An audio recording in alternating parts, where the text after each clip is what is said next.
please remember that when things get rough, you can always leave over there and come here to Sankofa Books and sit down and relax. Because this is the liberation space and the liberation zone. Okay. Yeah, so we'll be finishing framing question 5 today, and also doing framing question 6. I'll post the PowerPoints for both. And we look on the syllabus. This is the last week of class, of course, but yesterday at 6 a.m. in the morning. Somebody is mute yourself. Mute yourself. Let me see who that is. I think they need to. Okay, there they go. Yeah, everybody mute yourself if you could, because a lot of folks in here for me to try to go through and mute, and I want to get through this. There we go. Good. Thank you. And all right, everybody. Let's make sure everybody's muted. We have, since we're syncing the final exam, in other words, everybody's going to take the exam on the same date, or everybody's going to turn the exam in on the same, put it that way. And I'm going to talk more about that at the end when more people are here, but I'll say it just in case some people have to get off shortly to go to other classes. The regular date for the final exam is the 30th of April, which would be a week from this coming up Thursday. What we're going to do is give you a take home. It's going to be largely take home. There may be, we're still working it out, trying to, make sure we can do this on Blackboard. There may be a portion of it that's on Blackboard, but it looks like it's going to be primarily take home, primarily essay, which will give you plenty of time to do it. And if you want to turn in framing question 6, you can do that as well. You'll have until next Friday, so not this coming up Friday, for any outstanding biweekly essays. By that meaning any essays that haven't been turned in yet. Now, yes, somebody's still not. Let me see if I can go through here and see who that is. Let me see if that. No, it's not Jay. No. All right, let me see. It's going to take me a second because there's a lot of y'all on here. What is success and what does it look like as a student? Not quite sure. Let me see. Oh, it's Ada. Okay, good. Very good. So then we'll continue. As I said, the final is going to be a take home, and we're going to have a session on Thursday. I put that in the email to you all with the Zoom information this morning.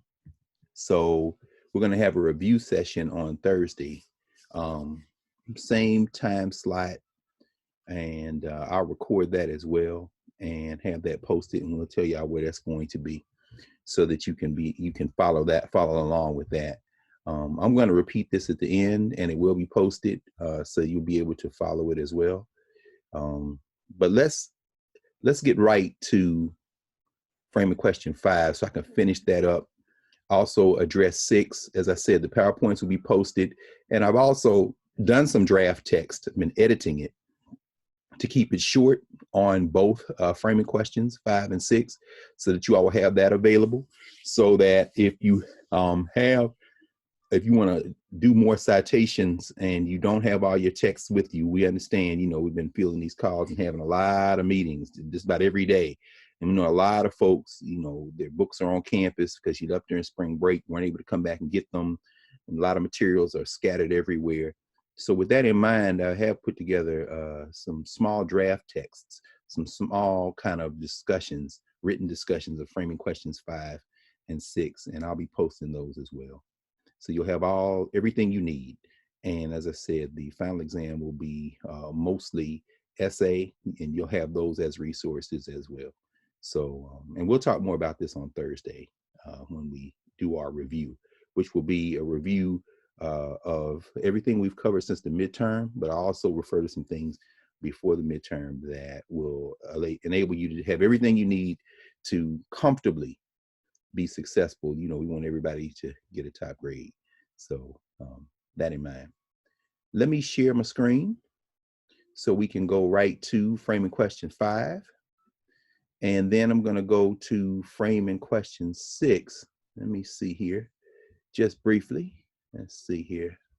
Look over here. Yes, you will be able to review the recording later. I'm gonna get these posted. That's why I'm recording today, so I can send that so we can, and I'll tell you all where it's going to be posted. I'll do that by tomorrow morning. That's when I'm, double check a couple of things. Let's share the screen. So framing question 5, as you know, we've been talking about that fairly extensively the last couple of times we've been together. But I'm not going to spend a whole lot of time on it today. I'm just going to direct you all to some of the texts that we're relying on heavily. How did Africans make sense of and participate in international developments? You know that we've been using, and y'all know I'm holed up in my library. I done moved more books around. This is a real tragedy. I hope everybody, I meant to say that at the very beginning, I hope everybody is safe and healthy. If anybody is sick in your family or you're concerned about them, we send all the best energies in whatever tradition you believe in or have faith in, because we want everybody to get through this safely. If you've lost anyone or know anybody who has, we send them our deepest sympathies and celebration of the lives of our families, because this is a real unfolding event horizon. If you're stuck in the United States in the old Confederacy, where you got some Klansmen running the places like Brian Kemp and them, I know that's not politic to say, but let's be clear, he's putting people in harm's way. Y'all be careful, okay? Stay at home if you can. If you have to work, protect yourself as best you can. Framing question 5, we are focusing, we're reintroducing some of our texts. Wole Soyinka's of Africa. As you know, we had this at the beginning of the semester, and now we're coming back to it for part 2. Kwei Armah, where is Armah? Let me see. Hold on for a second. I don't have my working copy at hand. I had it last night looking at it, but I got another copy over here. Kwei Armah, The Eloquence of the Scribes. We have it, chapter 17 through 24, which I'll refer to very briefly, just orienting you all so you all know. And then the Atlas of African American History and Culture. We have that, units 6 through 9.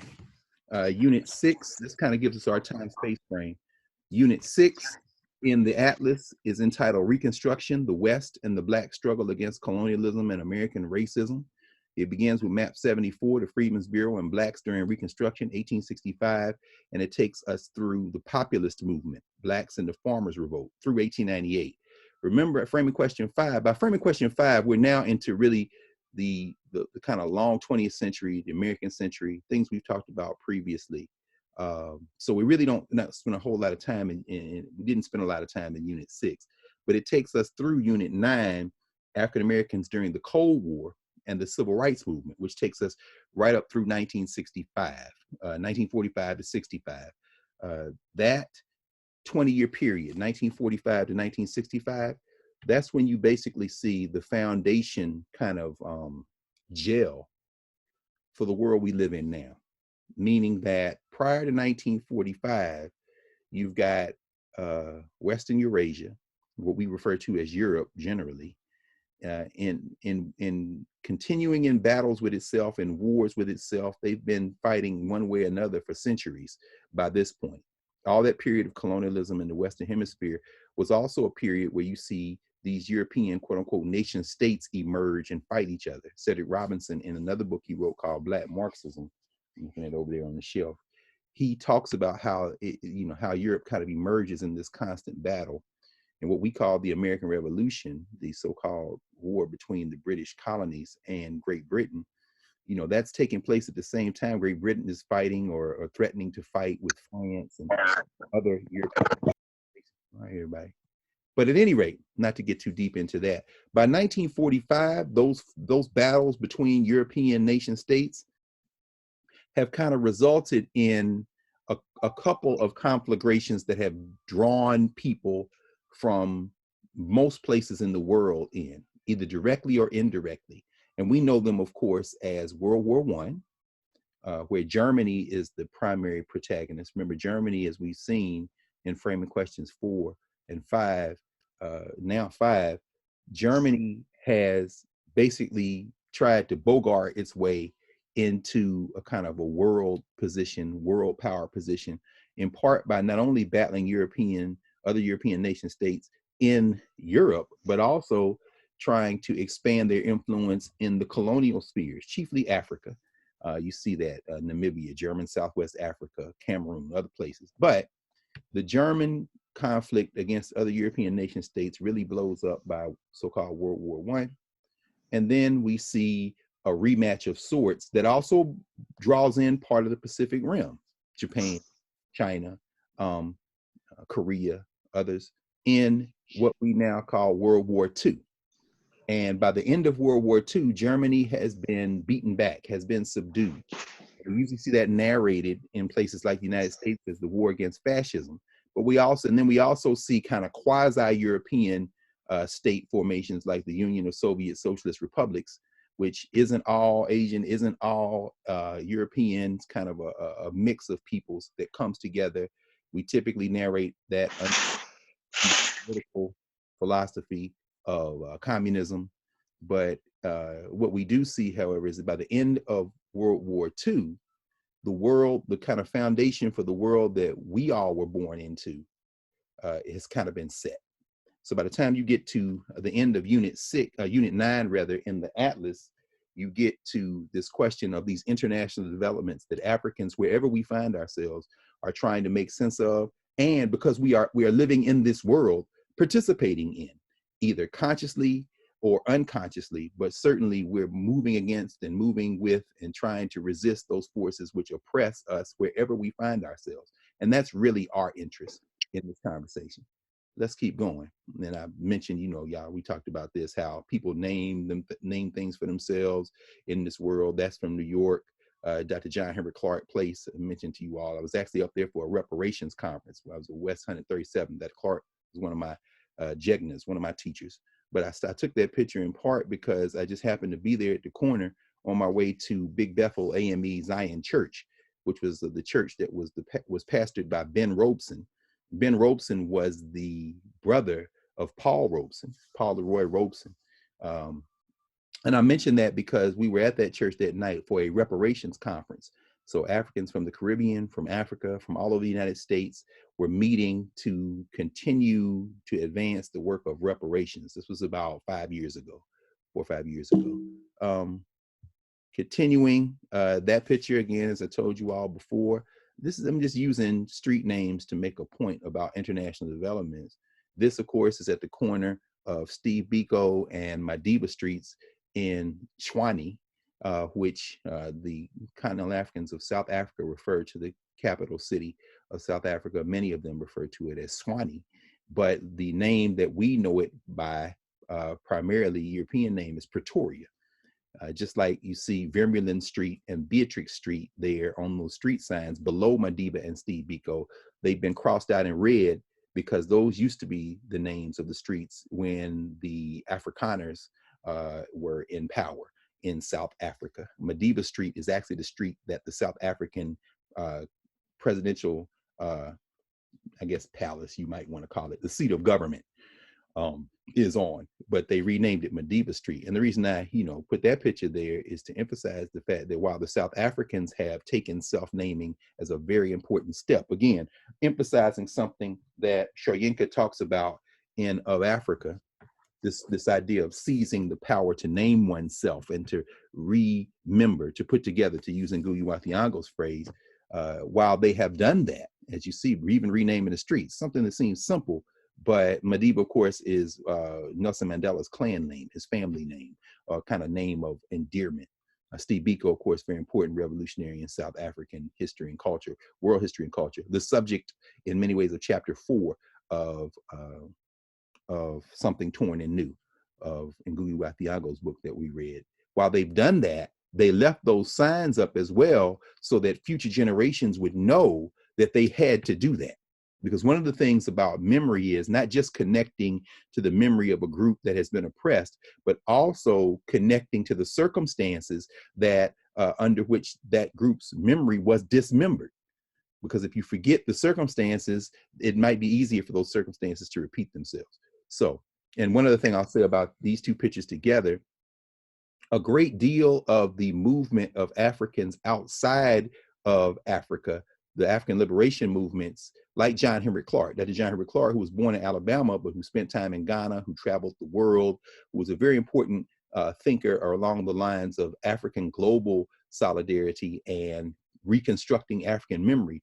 That kind of movement was inspired by and also inspired and fed continental African liberation movements, like the ones that produced a Nelson Mandela, a Steve Biko, and a number of the leaders of continental African movements. So, frame question 5: how do Africans make sense of and participate in international developments? And that is doing a couple of pictures of Harriet Ross Tubman Avenue in Brooklyn, because of course we know the Harriet Tubman movie came out, and it's also important to understand that in a contemporary moment, when we think about the past, it's often a past that's narrated through, if we think about it at all, popular culture.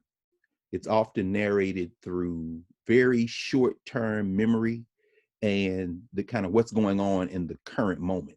That is a form of remembering, but it's not the ideal form, and it's not even really an effective form, obviously, because it doesn't allow us to look backward in time to think about and to think through the way African people have thought about themselves over long arcs of time. And of course, the irony in this being, of course, is Cynthia Erivo, who, the social structure narrates as British or English. All these British actors, well, yeah, raised in Great Britain for sure. But of course, her folks are what we would call Nigerian, West African. And so then there's this whole back and forth on social media and in contemporary pop culture, pundits arguing about should a British actor play an American hero? Should a continental African play an African American hero? Particularly when, some of the comments back and forth that she has shared, which aren't unique at all in terms of the conversations that we hear at Howard every day. We participate at Howard every day, attitudes of continental Africans toward Africans from the diaspora, or vice versa, or Africans from the Caribbean toward Africans from the United States, and vice versa. Things that really spark dialogue, and at their best prompt people to get a deeper understanding of each other, get blown into this large kind of everybody take a side and everybody fight piece.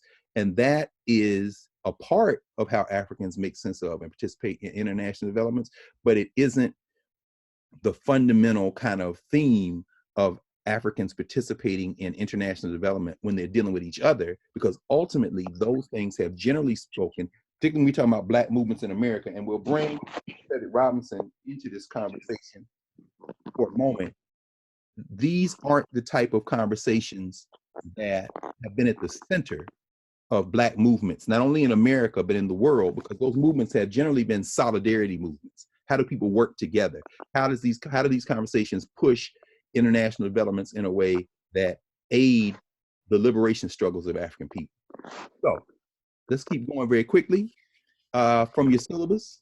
I'll read through this once and keep going because we've talked about it many times, and I'm recording this, so I want to make sure I get through framing question 5 and also touch on framing question 6 to give you all the kind of framework you need. These PowerPoints will be posted, and also some draft text narrative on each of the framing questions, and these recordings will be posted as well so you can reflect on them and use them.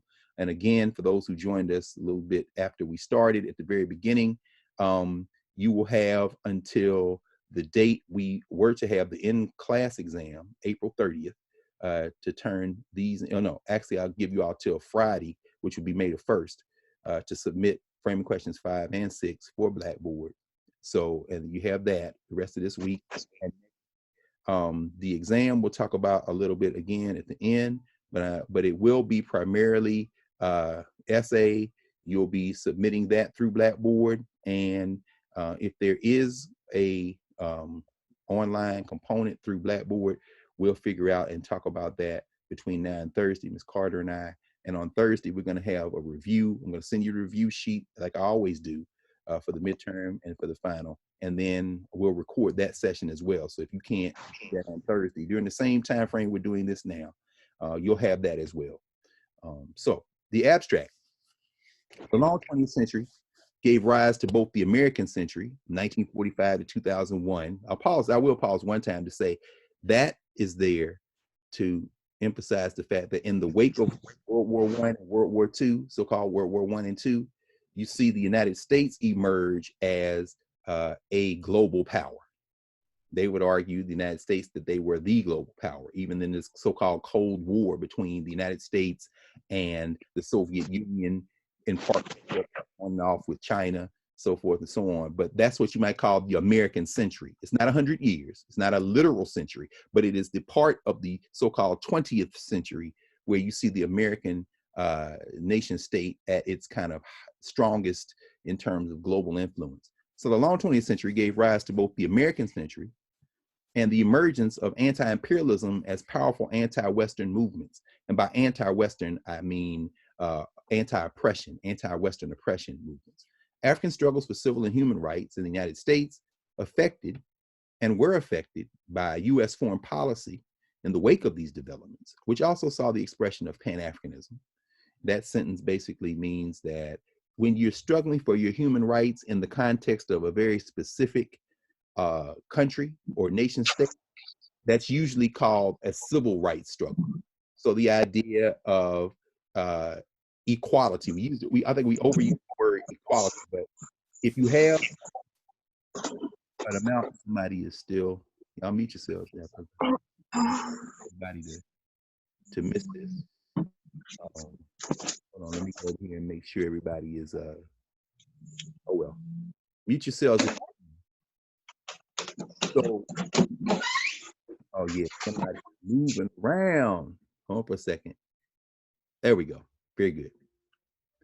If you are struggling in a specific nation state for equal access to or distribution of, or close to more equitable distribution of resources, let's say whether there's water, whether that's the right to vote, whether that's adequate transportation to and from work, whether that's a living wage at your job, whether it's healthcare, you know, whatever that is, in the specific context of a nation state, that's usually called civil rights. That's your civil rights struggle. But civil rights are part of a much larger conceptual universe of human rights. So when we say, for example, that everyone should have the right to healthcare in the world, well, that's a broad human right, and that's expressed as an ideal, but to make that real at the level of nation states or entities or polities that are, you know, that are unified under a form of government, that then usually is expressed as a civil rights. So when we talk about the civil rights movement in the United States, it's a human rights movement. It's just taking place at the local level in terms of the nation state. So African struggles for human and civil rights in the United States, well, they were affected by those other struggles. And we'll talk about that as well in framing questions 5 and 6. I'll give you a very quick kind of expression of how that works in this period. When we think of Rosa Parks, 1955, Montgomery, Alabama, when we think about the murder of Emmett Lewis Till in Mississippi at the same time, when we think about the Montgomery bus boycott that comes after Rosa Parks makes her sitting stand in Montgomery, that period from 1955 to the passing of the Voting Rights Act of 1965 is generally talked about, everybody, is generally talked about in textbooks in the United States as the civil rights movement. It's a human rights movement, but it's taking place in the United States. And the year before the Montgomery bus boycott begins, you have the Brown versus Board of Education case, which says that separate but equal in American education is unconstitutional. It violates the 14th Amendment of the United States Constitution, the 5th and 14th Amendments. It doesn't provide equal protection under the law. And the Brown versus Board of Education decisions of 1954 and 1955, those cases are decided in a world after World War II where many non-white nation states are coming out of colonialism, fighting their way out of colonialism, negotiating their way out of colonialism. And as they are doing that, Soviet Union, China, primarily in other countries, are saying to these newly forming African, Asian, Latin American nation states who are fighting their way out of colonialism, Caribbean nation states, they're saying to them, do not turn to the United States for political allyship, because they clearly have an anti-Black government and an anti-Black culture. Look at what they're doing to Black people in the United States. And so there's a lot of scholarship. Gerald Horne, Carol Anderson, Charles Henry, is a lot of scholarship, even going back to that period. If you look at the work of Howard scholars like Murs Tate, like Rayford Logan, who we talked about coining the term nadir, they're saying, you know, those global movements, those international movements that Africans are aware of in the United States are also movements that people in the United States are aware of. Did that help? No, it didn't you, Jay. I'm trying to see who that is who's got some stuff going on, who must not be at the computer. This is the challenge. Can you hear me? If you can hear me, that means that the mute is not working. Hold on, let me go over here. No, not Nayala. Okay, very good. I'm not gonna keep name checking. I'm just gonna keep going. The point I was trying to make is that the movements outside of the United States are influencing American domestic policy because they don't want to be perceived. The United States government doesn't want to be perceived as anti-Black when they're trying to make nice with these newly forming Caribbean, continental African, Latin American states, Black and brown people who they don't want to go, quote unquote, over to, so to speak, the Soviet Union. Let's continue. We talked about John Conyers, of course, who introduced HR 40 many years ago, the so-called reparations bill, and the semester to date. I won't do that because we will be talking about that in. Touching on me, you need to be listening to your thing. Let's mute it. Yo, mute yourself, yo. Please mute yourself. Please. Thank you. There we go. Thank you. Listen to y'all. That's good. Thank you. So we continue. Framing question 5. How do Africans make sense of and participate in international developments? As we talked about last class, and I'm doing this now for the recording, and this is this was a conference that was held right after Cedric Robinson, not too long after Cedric Robinson, the author of our book, Black Movements in America, made transition, confronting racial capitalism, the Black radical tradition and cultures of liberation. I use that as a picture for us to look at because it's a reminder that what Robinson and many, many others, but we're using Cedric Robinson this morning because that's who we've been reading, one of our books, one of our 5 books, that these scholars were trying to understand how, to use the language of Africana studies that we've been using all semester, how African governance structures, in other words, how Africans working together and with each other's primary interests in mind are confronting, wherever they are on the globe, confronting this world system that emerged over the arc of the last several centuries. As we, to review level 7, the modern world system, we talked about those levels of human social organization.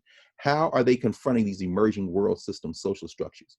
We know that those structures during the colonial period, the period of that we're focusing on the late colonial period, the period of the 1800s and the 1900s, in other words, the 19th and 20th centuries, that colonial system is fragmenting, dissolving, succumbing to the pressure of these oppressed peoples, and also succumbing to the pressure that different European and Western nation states are putting on each other as they fight for resources or fight to take resources from other people. As I said, World War I, World War II, these regional conflicts, these international conflicts. That colonial period leads to, well, we're thinking about Africa in that period, colonialism and post-colonialism. So let's focus on the African continent for a second. You have the anti-colonial state building movements. So you have the attempt, in fact, I'm sitting here at the house, give me 10 seconds because I was moving some books around last night and yes, our Ghanaians will love this. I got a whole bookcase of these, but this is a book by the great Casely Hayford. I don't know if y'all can see that, John E. Casely Hayford. Actually, a relative of his, the descendant of his, was the director of the Museum of African Art recently and is now back in England. That's called Gold Coast Native Institutions. You see it? Gold Coast Native Institutions, with thoughts upon a healthy imperial policy for the Gold Coast and Ashanti. This is Casely Hayford. This was written in 1903. This is actually an original of the book. This is actually a first edition of that book, the Gold Coast Native Institutions. Casely Hayford was a lawyer, continental African, born and raised in Ghana. J.E. Casely Hayford writes his book in 1903, just so we're very clear about this. In fact, let me go to, let me see if I can find it very quickly. I'm going to go to, let's do it like this. Here is the Africa that J.E. Casely Hayford is born into. Now, this is around 1870. So this is about 33 years before this book is published. Look at that map. This is a map of the continent of Africa. We know Africa is 20% of the world's land mass, well over 1 billion people. Most of those people are under 25 years old. Most of the people under 25 are under 15 years old. Africa, and I'm talking about 2020, Africa is the future in many ways of the globe, you know, and we hold our breath and pray for continued health of many Africans, because we know that there are the medical systems really aren't structured on the continent of Africa to accept an overwhelming number of COVID-19 cases. And as you all were reading last week and the week before, there's been some talk of introducing test vaccines in African populations to see if they're effective or not. And there's been a lot of concern about that in African governance structures around the idea, y'all gonna basically use Africans as test subjects for these vaccines. And in one case, the Congo, for example, DRC, Democratic Republic of Congo, the leader there has welcomed the tests. So it's like, wait, bro, everybody slow down. We don't want anybody to get sick, but at the same time, are they going to use stuff on us? Because there's a very real suspicion. And we know that suspicion isn't just in Africa, it's all over the world when it comes to Black and brown populations. This suspicion of, why do you want this information for contact tracing? Why are you, what are you testing on me? This kind of thing. But this is the continent of Africa. This is a representation of where European powers are, I'm sorry, before European powers get there. This is 1870. So imagine this. Johnny Casely Hayford is born in and raised in a world where there is no Ghana, meaning that there is no nation state that we would call Ghana today, like we would call it today, because the Africans are still fighting against colonialism. The world that John E. Casely Hayford was raised in is a world where the Ashantis, for example, are fighting against British colonialism. This is the world eventually of Prempeh. This is the world of Yasantewa, who we'll talk about in a moment. So you see that map. These are names or labels that are given to African governance kind of structures that are also the social structures of Africa. Segu in the West, Samori Ture, you see the Ashanti there in West Africa. In fact, if I could use my logo, you see my logo, you really can't see it. But if you come across Dakar, the Senegambia, Samori Ture is there, Sierra Leone, Liberia. These are the two, Sierra Leone for the British, Liberia for the United States, where they tried to call themselves returning continental Africans who had been enslaved. These are kind of colonies, really, of the British and of the Americans. America says it never had any colonies in Africa. Yeah, go back to Liberia, 1847, kind of a colony. So let me keep going and show you all some of the people who fought. There's a picture of Yasantewa. Now, those of you from Ghana or with family from Ghana, I know there's some Ghanaians in the class, you know her. For those of you who may not know her, Yasantewa was, see if I could find it, my man, Adu Boahin, one of the great historians of Ghana, wrote a book on the Yasantewa War, 1901. She's fighting against the British because the British have, at one point in the 19th century, they burned Kumasi, which was the capital, is the capital of the Ashanti. They demanded the Sikedra, or what they call the so-called golden stool from the Ashanti. The Ashanti say that this is the throne that came out of heaven at the invocation of the priest and came to sit near the lap of the first uniter of the Ashanti people. This is like the 15th century we're talking about now.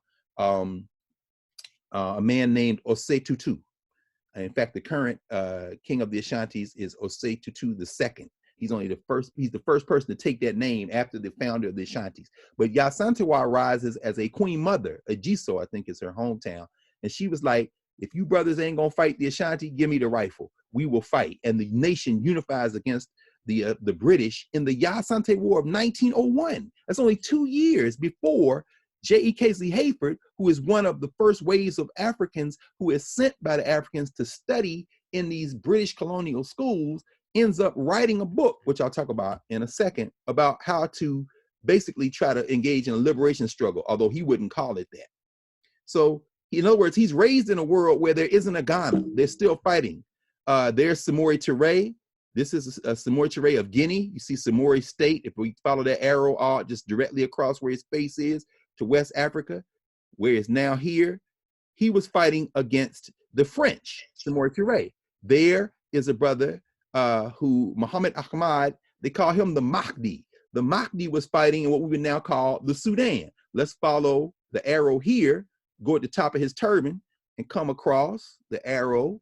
He's over here to the west of what we call Abyssinia, to the west of what is now Ethiopia and Eritrea and Somalia, the west of the Horn of Africa. Here's Khartoum.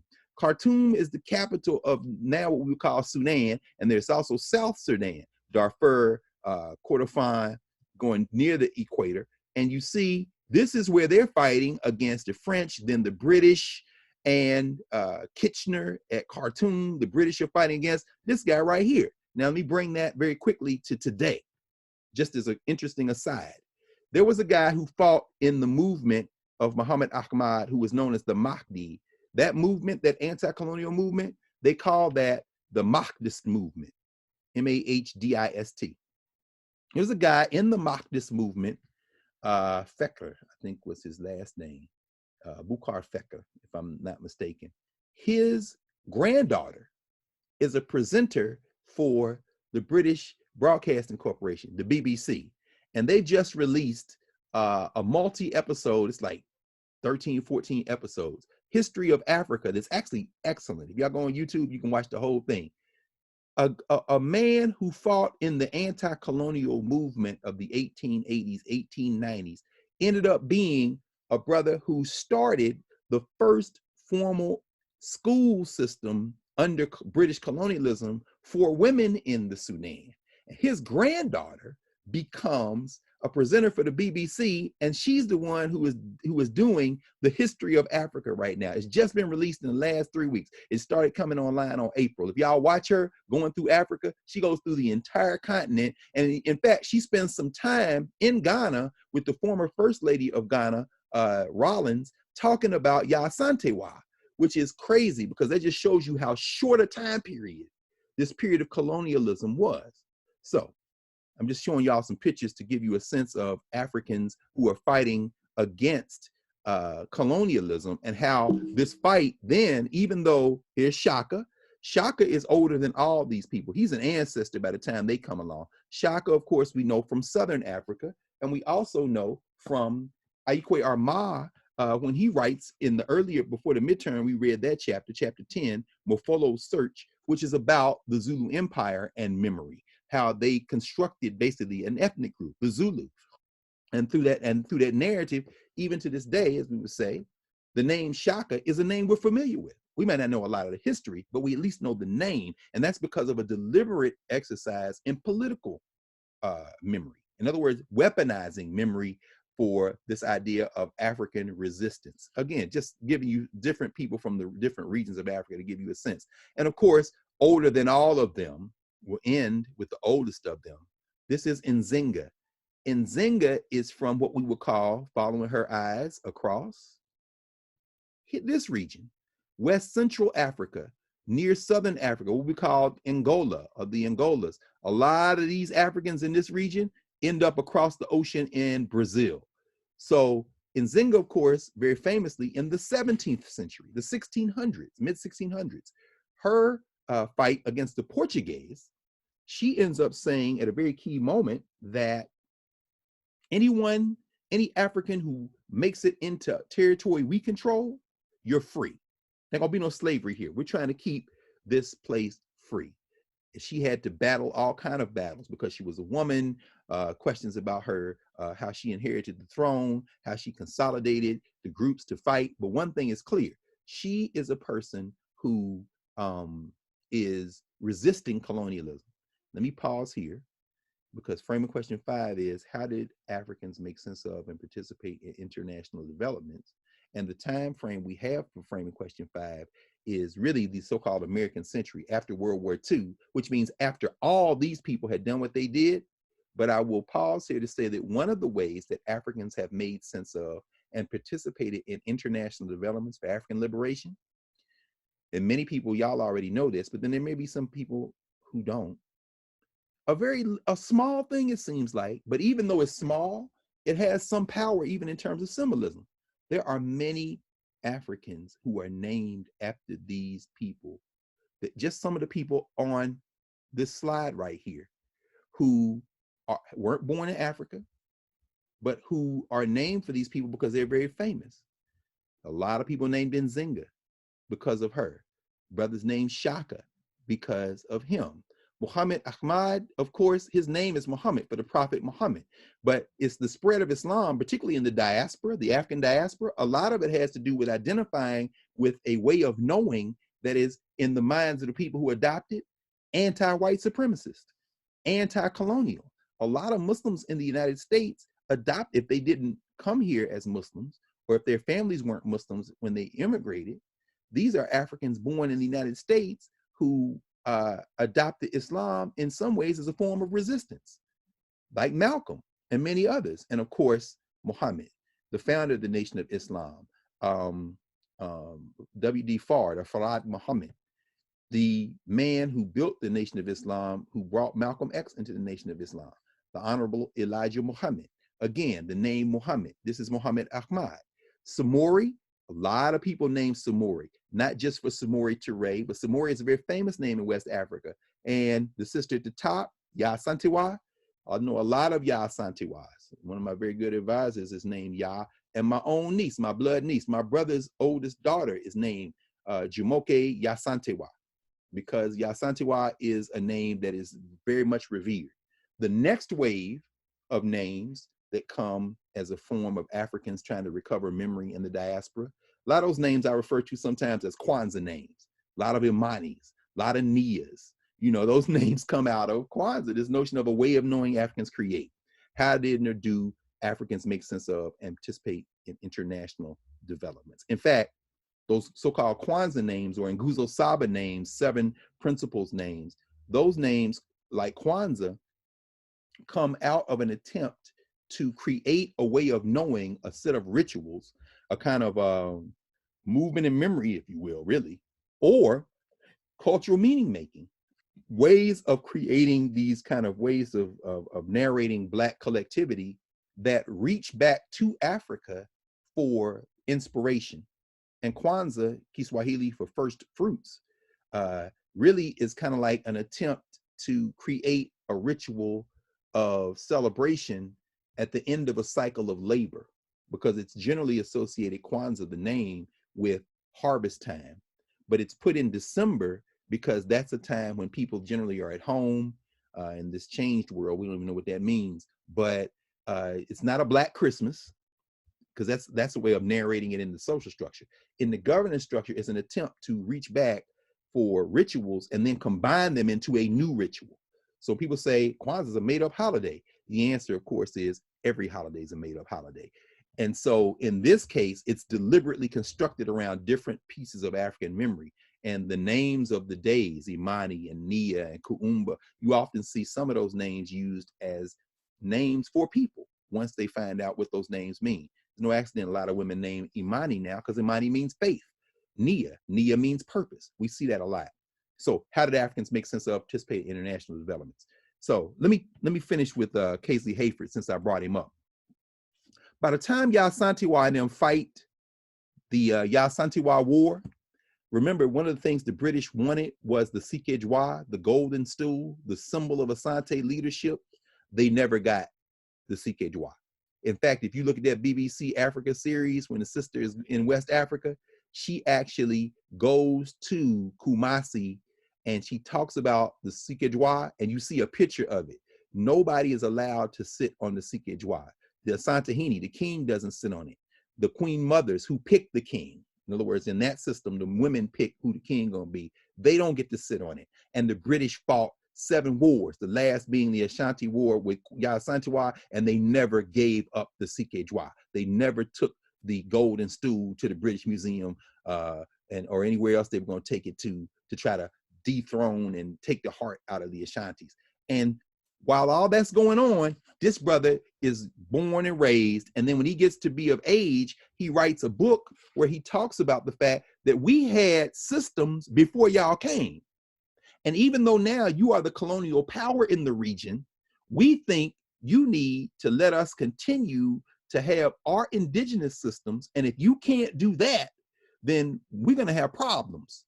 So when he writes about Gold Coast Native institutions, and some of these guys are saying, yeah, we accept the fact that you're here now. I'm speaking English. I'm writing this book in English, but we don't accept the fact that we just got to do anything you say. Now, of course, the next generation after him, and one of his colleagues, a man by the name of J.B. Danquah, after that generation, also Josephine Casely Hayford, who is also very important in the system because he got black women in this struggle as well, black women and men. Okay, everybody mute themselves. Who is that unmuting? Thank you.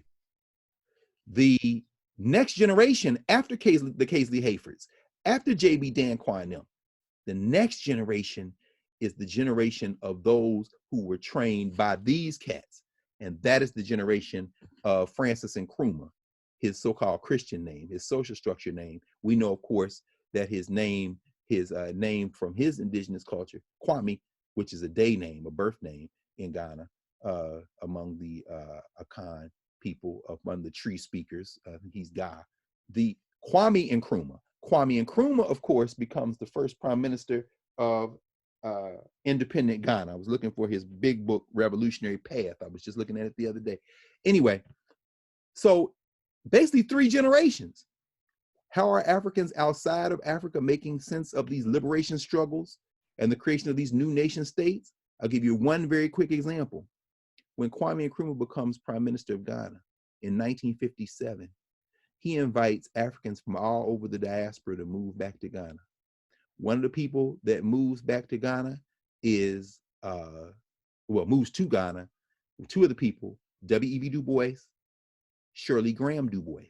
In fact, they're buried in Ghana right now in Accra. Some of y'all may have been there. We talked about that in framing question 4. 2 people who attend his ascension to the prime minister, the ritual, Martin Luther King, Coretta Scott King, because he's saying wherever you are in the African world, you part of our world too, because you're part of our family. And he went to school, and Nkrumah did, outside of Africa. After he grew up in Africa, he went to school, for example, at Lincoln University in Pennsylvania.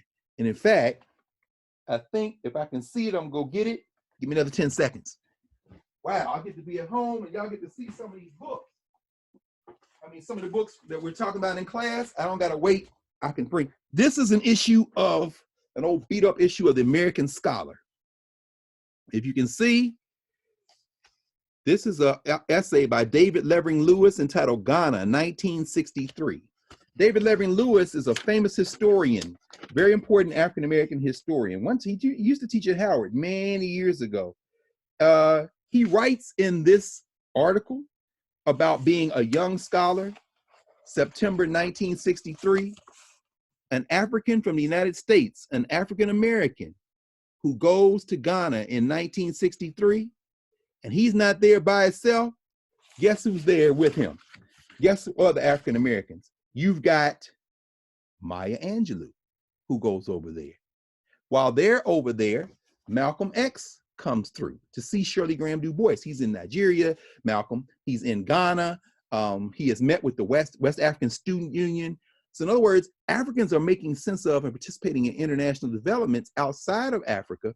And what these nation states in the West are doing, including the United States, they're terrified because when the kings were at the at Kwame Nkrumah's prime minister's ceremony, the vice president of the United States was there, a dude named Richard Milhouse Nixon. Richard Nixon is like, wow, okay, you're here, Dr. King. Dr. King very famously says to Nixon, yeah, you know, when we get back, there's some things I want to talk to you about, and you and Eisenhower, about regarding this civil rights movement. And at that point, the United States is very nervous because they're like, because if Nkrumah and the Africans, other places, are making overtures to the Africans of the United States, then they're going to have somebody that's going to get their back.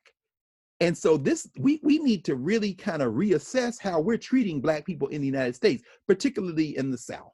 So that's what I mean when I say that Africans are really influencing local politics by the movements that are taking place internationally. So let's keep going. Let's go to of Africa, and then we're going to move to framing question 6. The reason we're talking about of Africa in this moment, we're framing question 5, the book of Africa, that is, Wole Soyinka's book. The reason we're talking about it is because Soyinka argues in part 1, if you remember, that African people have a wealth of what we would call in the Africana states conceptual categories, ways of knowing, movement and memory, and cultural meaning making that should be shared first with each other, for sure. In fact, he's just written a new book where he makes this argument called Beyond Aesthetics, Use, Abuse, and Dissonance in African Art Traditions, where he's saying, you know, you got to remember, we have these traditions that we have, and we should not abuse them. We should tap into them more deeply. And so even when we can't reconcile value in all of them, we should be talking about Africana ways of knowing in ways that open them up, enliven them, put them in conversation, not only with the past, but with the present, so that we can contribute them to the world. And that's where he's going in of Africa, constructing intellectual genealogies as resources. What Soyinka is saying is that all of these millennia of ways of knowing that go back to the origins of humanity, that have reached bloom and then decayed and fed the next iteration, and then reached bloom and then decayed and then fed the next generation. And then as they bloomed and decayed, they fed the next generation. All of those intellectual genealogies should be tapped into, to the degree that we can, as resources. And once we tap into them, what kind of resources can they provide? That is the 4 chapters in part 2 of Africa. Taken together, he calls part 2 Body and Soul. Spend a couple of seconds on these. As I said, you'll have some of this stuff in print that you can use. That's just a quick picture of Benin. This is the city of Benin, or Benin City, older city. In fact, if you look at the history of you Nigerians, y'all know Lagos being the big place in Nigeria, the biggest city. But we know that Lagos is founded in part, the Yorubas and others in Benin City, which is older. You see, this is a urban area in West Africa, and this is a drawing from a European who came through there and was like, damn, what are they doing? Wow, this is a big city. Yes, a big city. And Africa has been urban, more urban in many ways than Europe for longer than there's been any city in Europe. Chapter 5, A Choice of Chains. What he is saying, Soyinka, in chapter 5 of Africa, is that once you become aware of the African past and these African ways of knowing, then if you continue to try to look away from continental Africa, look away from indigenous knowledge systems, you will continue to enslave yourself mentally. Let's go through the pictures right quick, 30 seconds. That top picture there, underneath those words, that is the Pan-African Congress of 1919 in London. There's W.E.B. Du Bois sitting in the front. They come together in Africa, in Paris at the end of World War I, and they say, look, you European powers who are in Africa, we don't expect you to leave, but we do expect you to back up off of Africans so that Africans can develop their ability to self-govern these states. It's a kind of a compromise that in retrospect wasn't good enough. In fact, that's the attitude of the book I showed y'all, of J.E. Casely Hayford's book, Gold Coast Native Institutions. We know y'all not leaving, but at least let us govern ourselves a little bit. The The picture underneath that of the continent of Africa, that's a picture of how Islam and Christianity have kind of come into Africa, well, come back into Africa, because you could argue that Judaism, then Christianity, then Islam, those ways of knowing are ways that really came out of Africa or the region that includes Africa to the world and then come back into Africa, but very differently. Now they've been through the hands of other people, chiefly Judaism and Christianity. So you see the top there, the northern part of the African continent, mostly Muslim. You see the southern part, mostly Christian, although there are Muslims all in places where Christians are and vice versa. We're talking the other day about to a Ghanaian about that. There are Muslim districts throughout Ghana, for example. And then between, you have a kind of indeterminate space, but there are also in every place on that map, people who have never stopped keeping to the indigenous ways of knowing that are older than Islam, Christianity, or Judaism. So in chapter 5, very quickly, to the left there, those are the major sections of chapter 5. Soyinka starts by talking about secular and theological fundamentalism. He's saying that once people embrace these ways of knowing that we might call religions, they often get so rigid and intolerant that they beat up on other people who don't believe what they believe. So he says, but there are two types of fundamentalism. There's secular despotism. In other words, this is what I believe, and I don't care what you believe, or I think what I believe is better than what you believe, so it's better for all of us, so let's do it. Let me give you two quick examples, one from continent of Africa, one from current events. And y'all can do an Mbongi, of course, for this one as well, for this class session. The one from continental Africa, let's go back to who we've already talked about, Kwame Nkrumah. Kwame Nkrumah and the people who were his allies after 1957, they said we should have a one-party political state in Ghana. Let's not have different political parties. Any arguments we want to have, any disagreements we would want to have, we can have them within the CPP or the Convention People's Party, or the idea of this is our political party. You had others who said, yeah, we understand what you mean, but we don't think that's a good idea. We should have multiple political parties and people should be able to fight back and forth, and then we reach compromise. And Nkrumah didn't like that. Some people would call Nkrumah's way of doing it a secular despotism. You want this one way of doing it. Yeah, and that creates problems. Now, let's use the contemporary example. Here we are in the United States in 2020, at least I'm having a conversation here in this, in Silver Spring, Maryland. And you see that the United States of America, I keep telling y'all, is not a nation. It's a state with many nations in it, and it's a federal state. So yeah, the president of the United States every day on TV talking about wherever the hell he's talking about with no power to enact any law. Then you've got the 50 states and the territories trying their best to come up with solutions to keep people healthy.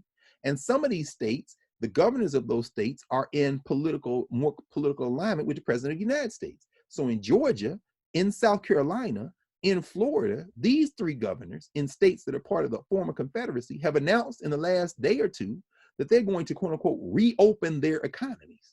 What does that mean? That means that they're talking about either this fool Ryan Kemp yesterday on TV, the governor of Georgia, saying, massage parlors going to be open, restaurants going to be open, barbershops going to be open. What are you doing? Well, you just got to make sure that you're socially distant, and we've got to. I'm talking to my friends who are medical doctors in Atlanta, in Augusta, in Savannah, and they're saying this is going to be a disaster. So those of you who are in Georgia, please, y'all, if you don't have to go out, please don't. Please be careful, because again, this idea of secular despotism, that's where I'm going with this.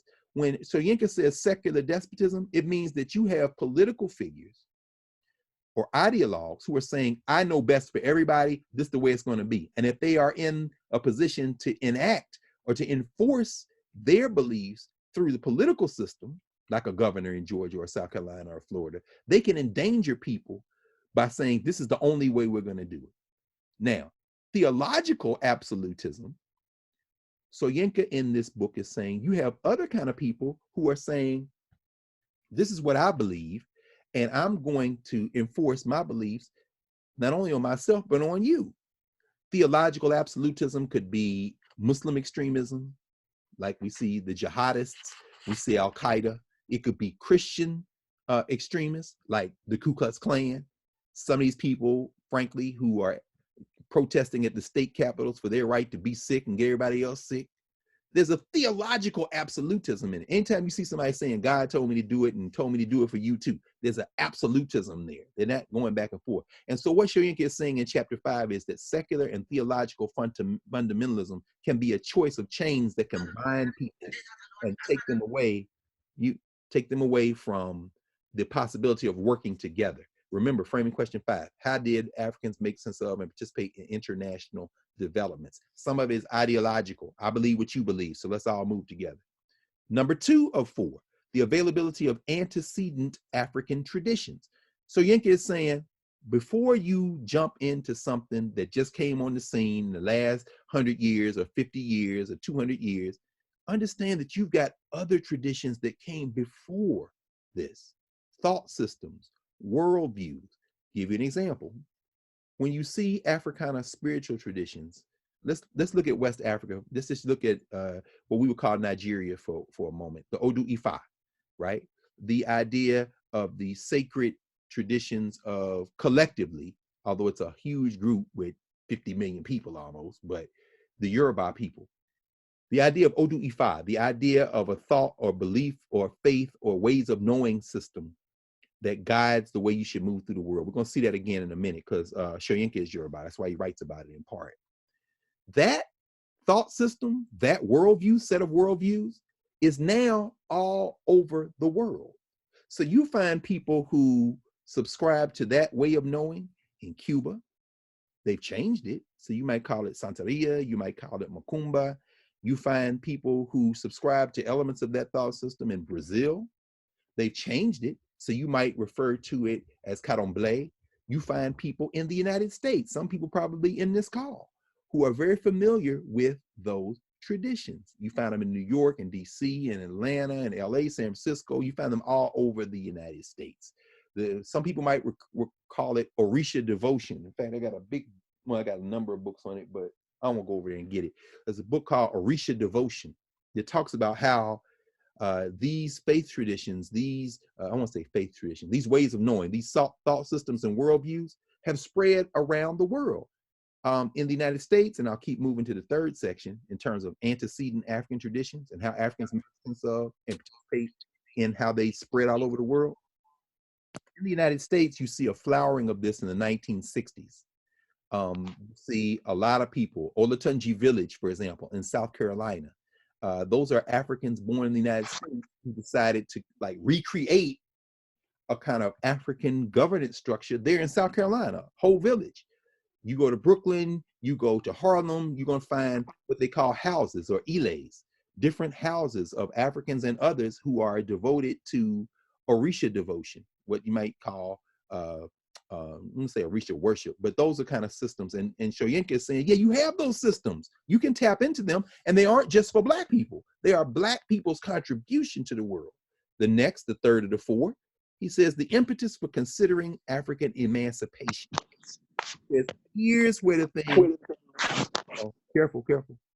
Thank you. The impetus for considering African emancipation. Soyinka says you got these diaspora impulses.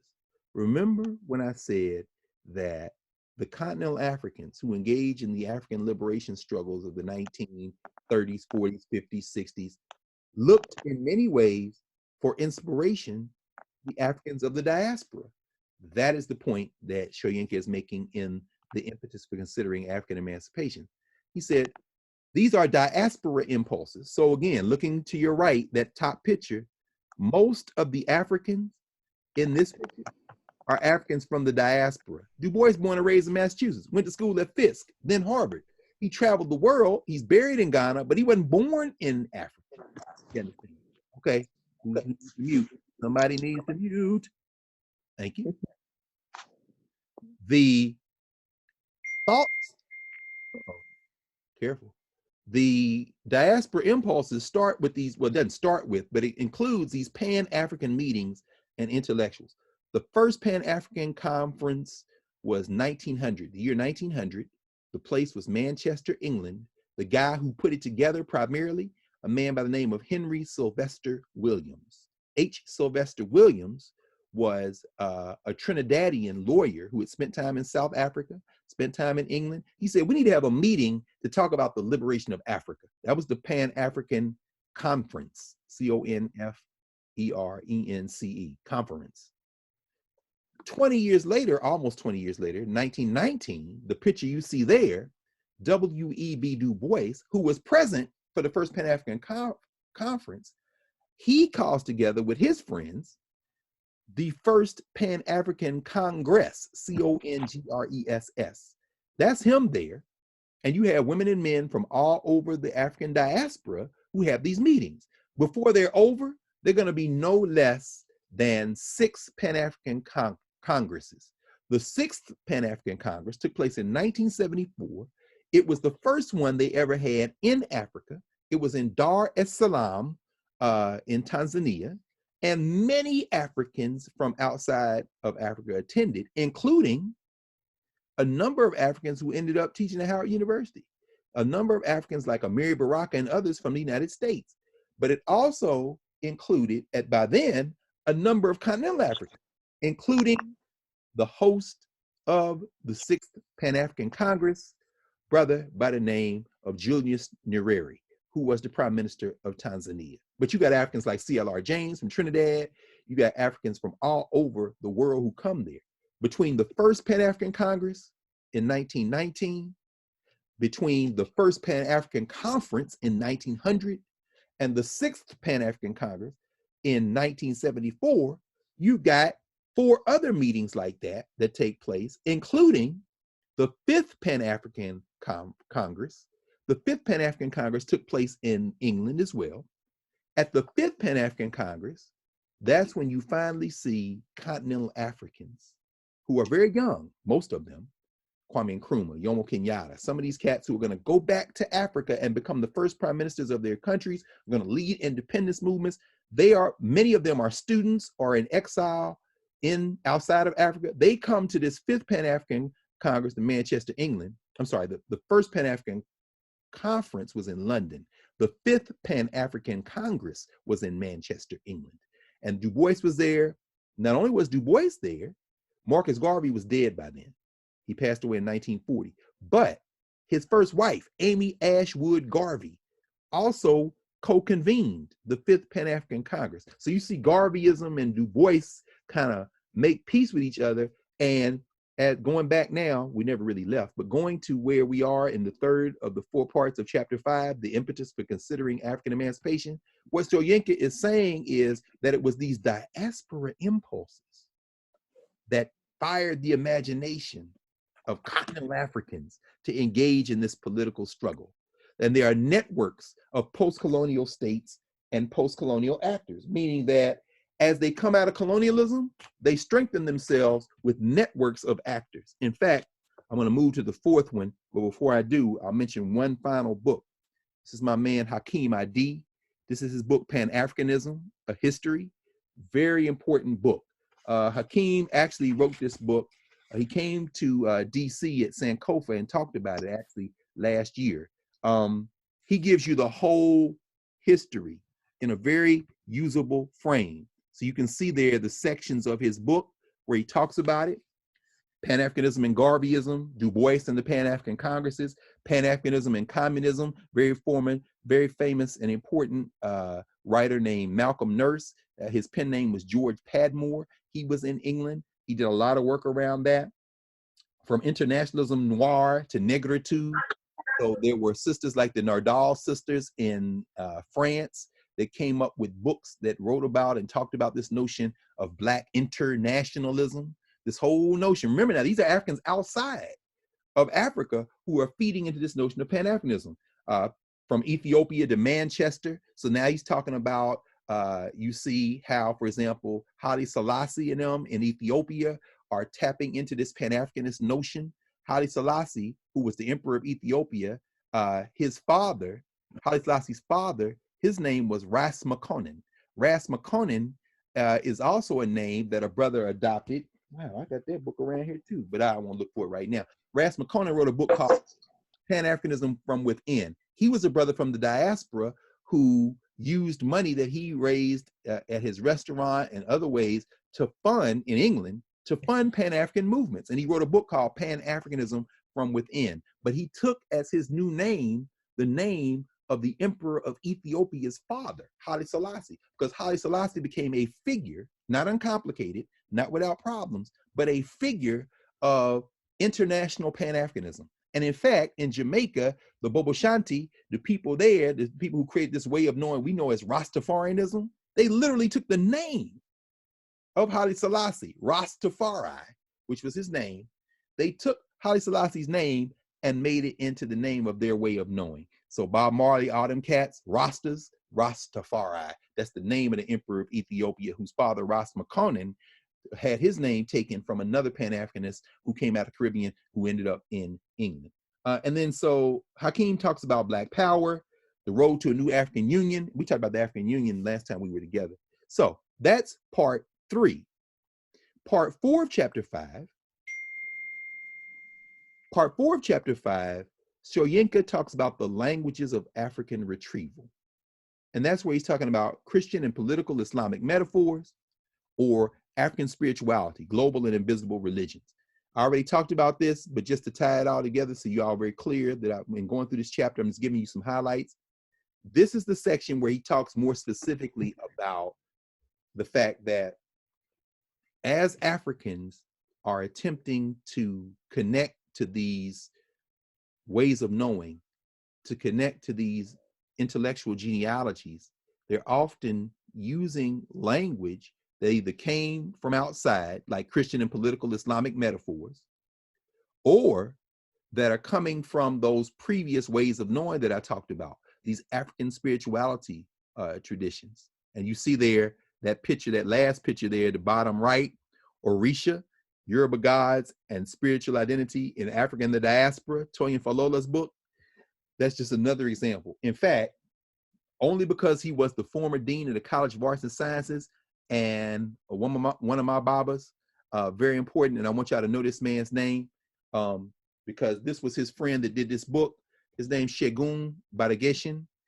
He was the former dean of the College of Arts and Sciences, Yoruba man, philosopher, very important. One of his friends, Toyin Falola, wrote the book I'm about to show y'all. Give me another 10 seconds to go over here in this corner and see if I can put my hands on it quickly. If I can find the other one, I'll do it too, but no, I don't see it here. This is one of the Orisha of the Yoruba who have become very important. This is Baba Shegun's friend Toyin Falola, who edited this book, Eshu, Yoruba God, Power, and the Imaginative Frontiers. This figure right here, Eshu, he becomes important. Let me see. In fact, I should have another couple of Eshu. Oh yeah, look, here's Eshu. Let me grab him right quick. If I can get him, he's a trickster, so he might be a little tricky. Yeah. This is a big book, Eshu. You see him there with that big blade of a feather on his head? When Eshu finds his way into the Western Hemisphere, this African spirituality, global and invisible, quote unquote, religions, when Eshu finds his way into the Western Hemisphere, he shows up first like a monkey, the so-called signifying monkey. That's where you get this whole idea of this guy who's irritating. He's always forcing you to make choices. He stands at the crossroads and you got to choose which way to go. He's a figure for divination. That thing coming out of his head is often a feather. In other words, he's given the feather because he is the one who controls the ashe, the power to make things happen. So you see him at the center of a lot of these Africana spiritual traditions. But then, some kind of way, he morphs in the Western Hemisphere from a monkey to a rabbit. And then the rabbit is the rabbit that now people on the plantations in North America. Now we move from the Caribbean now, where he still kind of like operates like a monkey. He's a rabbit because you don't see monkeys like that in the United States during enslavement. Maybe Florida, some places like that, but those are imports. The rabbit becomes the symbol of the trickster, of the figure that's always irritating you till you make a choice, who's always pushing you in your ear till you make a choice. This rabbit then finds its way from the Africana ways of knowing, the Africana meaning making, cultural meaning making, the Africana movement in memory, it finds its way from the Africana governance structure to the social structure of the United States. And you find then Europeans call themselves repeating these stories, these quote unquote plantation stories, and they change the rabbit trickster figure to Brother Rabbit, or they call themselves speaking Ebonics, I suppose, and they call him Brer Rabbit. So if you've ever seen, that's exactly right, Brer Rabbit, that's where he comes from. And of course, then once the cartoonists get a hold of him, you will never now look at Bugs Bunny and think of him the same way. Bugs Bunny is a shoe. You can't kill him. He irritates the hell out of you. And if you try to kill him, Elmer Fudd finds out every time you shoot him, you're going to be the one with your head blown up. In other words, this is an African figure that survived over centuries. The figure is for the principle that everyone must make better decisions. And until you do, I'm going to irritate you till you make the right choice. That's Eshu, the holder of the Ashe. And when you see Bugs Bunny, it didn't come from Europeans or the mind of a European. That's Eshu. So let's continue. And what Soyinka is saying is that people should, in fact, we don't even need to look at this one. People should Africans should tap into these knowledge systems. All right, so I'm not going to spend as much time on chapter 6 because I'm looking now at the clock and I know we've been going for a great while. So I want to kind of wind this up. Okay, chapter 6, not a way of life, but a guide to existence or guidance. What he's saying now Soyinka, and this is why I would encourage y'all to read this for yourselves, he's really now going to focus on the tradition he knows the best. This brother is a genius, a very kind brother, good brother, spent a lot of time as a teacher, brilliant writer, playwright, novelist, essayist, very important literary critic, cultural critic.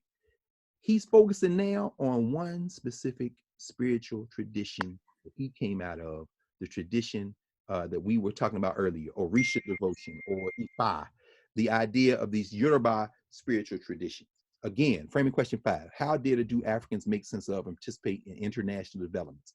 The pictures you see there, these are pictures of different ways of knowing, most of them African, a couple of them not directly African. On the top, chapter 6, you see where it says chapter 6, look to the left. That is a little statue. Actually, it's a statue. I had a statue around here somewhere.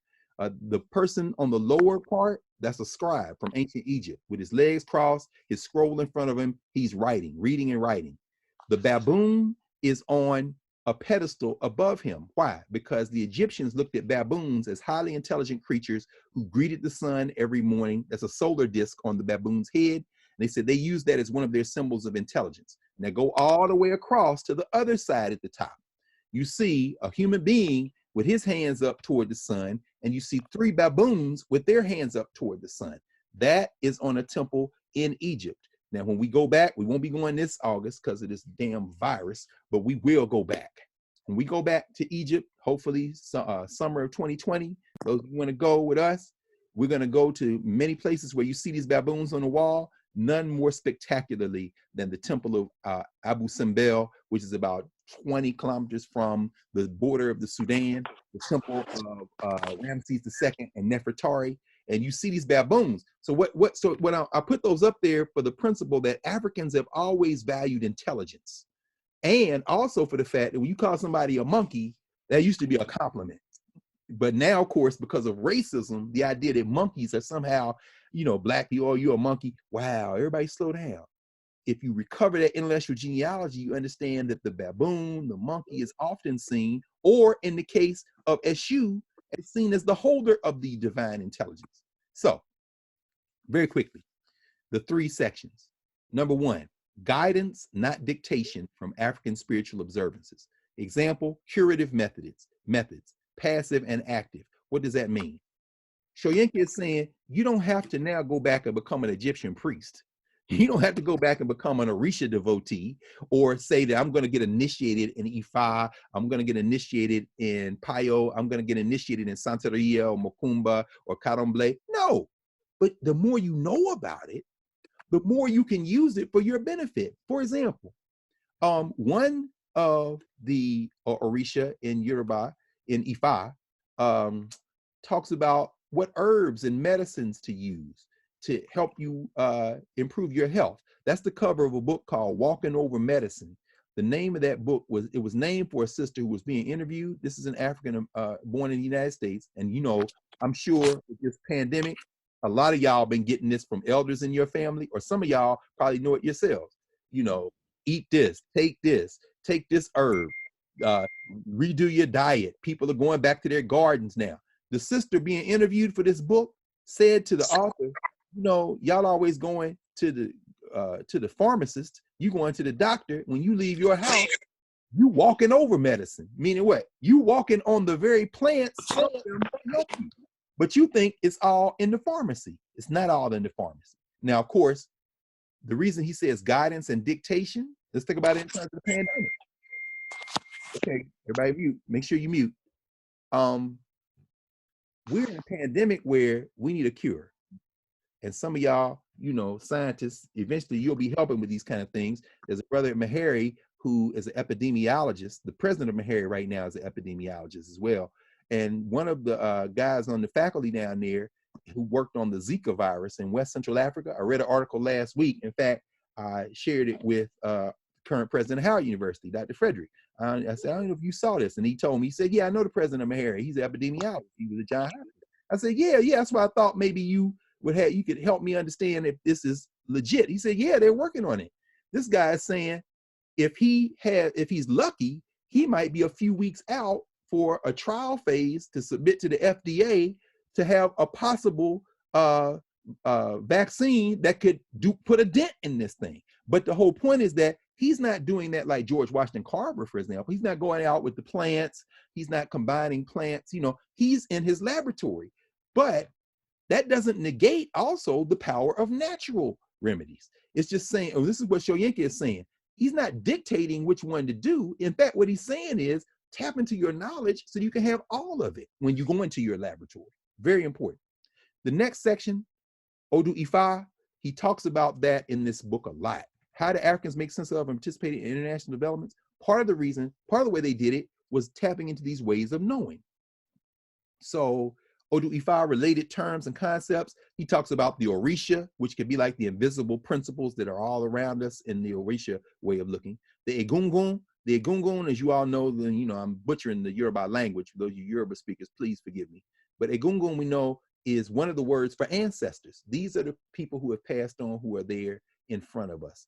Opele, that is a term for one of the forms of divination, the Opele chain. You throw the chain, you look at the chain tells you which of the stories you should share with the person who you're divining for. In other words, it's a very different tradition than the Christian or Muslim traditions in the sense that you're not telling people what to do. You're just saying, based on the way this thing fell, this is the story from the sacred text that I'm supposed to say to you. I don't know what you to do with what you're supposed to do with it. The Odu, word and ritual. Those are the texts themselves. And the Ashe is like the power to make things happen. What is that now? Why are those pictures over there?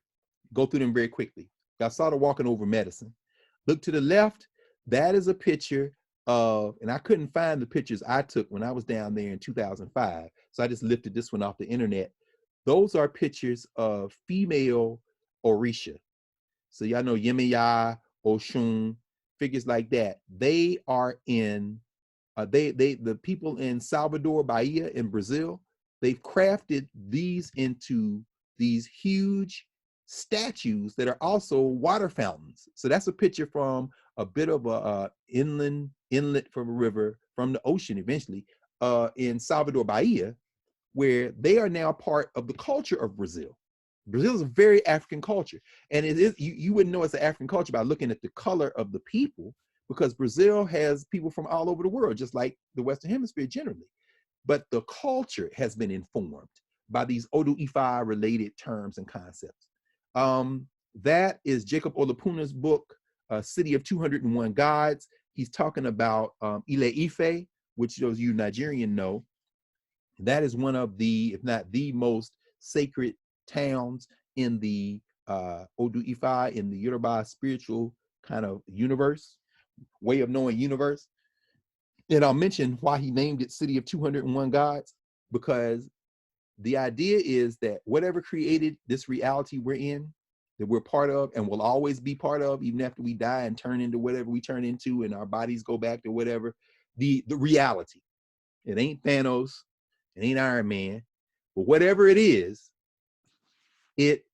indescribable by human beings. So the comic book people want to make it into infinity stones and snap your finger. Okay, that's your story.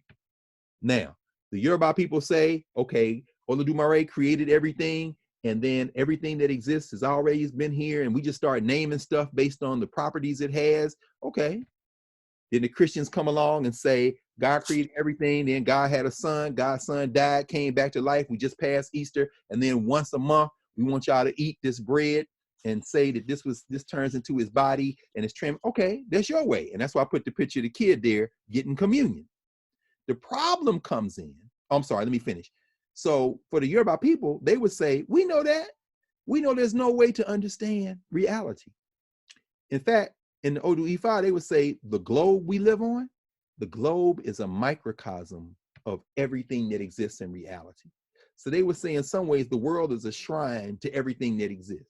So when you put a little shrine in your house with pictures of your grandparents or pictures of your ancestors or, plants or whatever else, or candles you light, they would say you keep a shrine in your house to remember the fact that everything that has happened in your life and in the life of your ancestors is just a fraction microcosm of everything. And since everything exists and will always exist, your grandmother may have passed away. You won't see her in the way that you recognized her growing up, but you should just talk to her.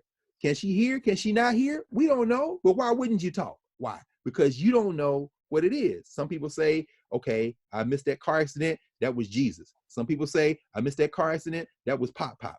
Hey, we all just talking out of our experiences. But the reason he called it City of 201 Gods, or some people say, I missed that car accident. It was luck. Everything is an explanatory narrative because we can't shrink reality down to a human comprehension.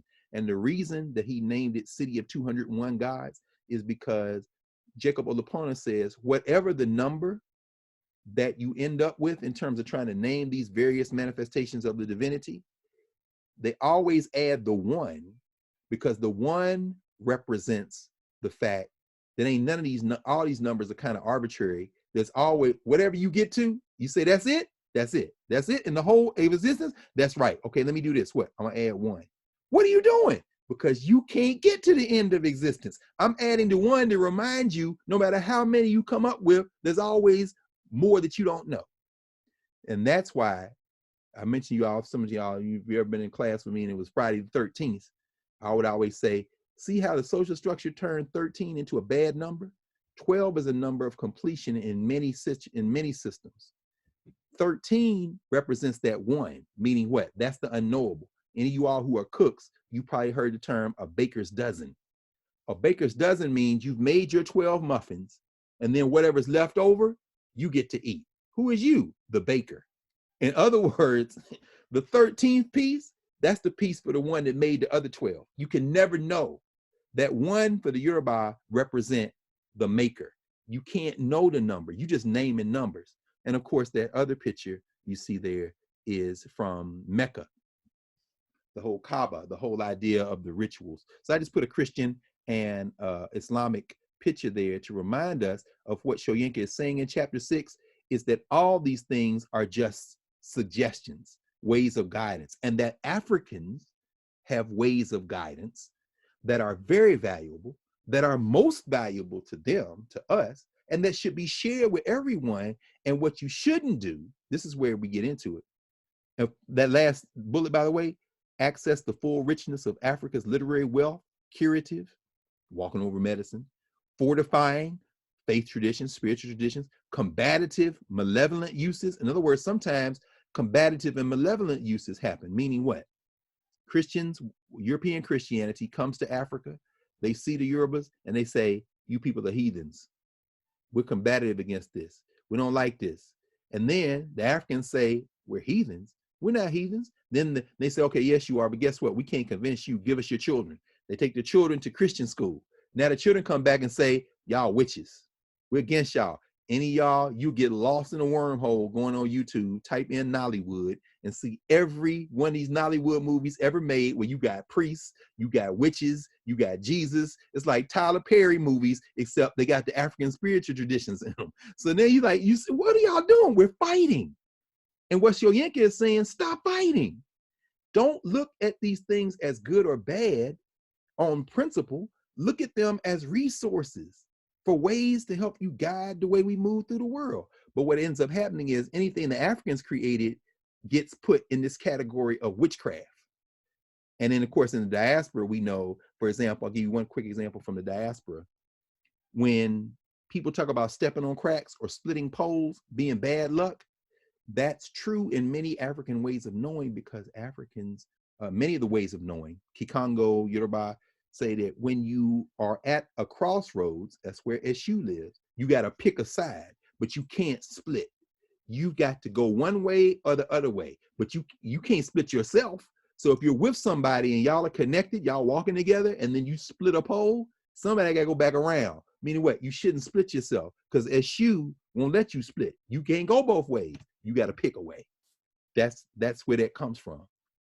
All right, let's keep going. We talked about these imaginary lines. So let me go to, no, we're going to skip August Wilson. I want to go, there's Hakeem. I talked about Hakeem ID. Let's go to chapter 8. Thus spake Arumala. This is where we end, because I was talking a little bit about the spirituality of a continent. Actually, let me go back. Yeah, spirituality of a continent. There's the Eshu book. So and we've kind of covered all this, so I'm just gonna go through this very quickly. Soyinka says, what will the outcome be should Africa fall to the will of the fanatic? Future and permanent world insecurity. But what might come after religion? He's saying that, you know, there's a picture of the Crusades, right? You see the Muslims versus the Christians, and who's getting beat up? All the people.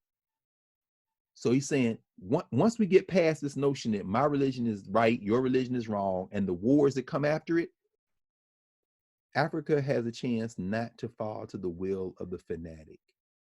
And so how do Africans make sense of and participate in international developments? Part of the thing Africans have tried to do is look for similarities, even as they respect differences. We are not the same, but You want to know how much it is? we have similarities, yes. So let's look at the next section. Western monotheism, African spiritual systems, observances, and humanism, proliferating autogeneities. What does that mean? What is Soyinka talking about? He's saying that in many ways, Western monotheism, saying this is God, our God is God, that typically means the Christian God, and your people don't believe in things that are right. He's saying that power has disruption as well, a recent world phenomenon of religion as a killing device. What he's saying is, if you take that attitude that this is the one God and you're wrong and I'm going to convert you to what I believe or you got to die, religion becomes a killing device. Let's just think about that. Very important. In fact, I saw a sign at the when they covered the so-called free Michigan BS at Lansing, Michigan, the state capitol, and this lady had a sign and it said, God is the cure for Corona-19. That's fine if you believe that. You go right ahead and move with your life. You inform, that's what you do. But what you don't have a right to do is put that on me. Come in my face, deliberately cough, don't wear no mask, do whatever. Okay, you do what you want, but don't do it to me. That's where Soyinka is saying religion now overstepped its boundaries. You want to impose that on me. And so then he talks about harmonization and an open marketplace of exchange. He said, can we have a place where we actually share what we believe and have a conversation? Then he gives examples of harmonization and challenge. The accommodative intelligence, Iwa Ori. Iwa is a word, of course, from Yoruba to mean character.